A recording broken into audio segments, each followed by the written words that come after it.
വയനാട്ടിലുള്ള ആ ദുരന്ത ഭൂമിയിൽ രക്ഷാപ്രവർത്തനം അവസാന ഘട്ടത്തിലേക്ക് എത്തുകയാണ്. പലയിടത്തായിട്ട് നിസ്സഹായമായി കുടുങ്ങിപ്പോയ എല്ലാവരെയും കണ്ടെത്തി സുരക്ഷിത സ്ഥാനങ്ങളിലേക്ക് എത്തിക്കാനുള്ള പ്രവർത്തനങ്ങളാണ് ആദ്യഘട്ടത്തിൽ നടന്നത്. എന്നാൽ പ്രതീക്ഷ കൈവിടാതെ പരമാവധി ജീവനുകൾ രക്ഷിക്കുക എന്ന ലക്ഷ്യത്തോടെ തന്നെയാണ് എല്ലാ ഘട്ടത്തിലും ആ ടീം പ്രവർത്തിച്ചുകൊണ്ടിരുന്നത്.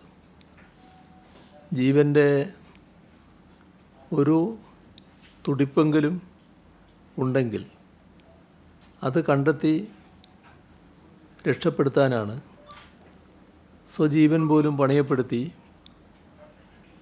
ഈ രക്ഷാപ്രവർത്തകർ ശ്രമിച്ചത്.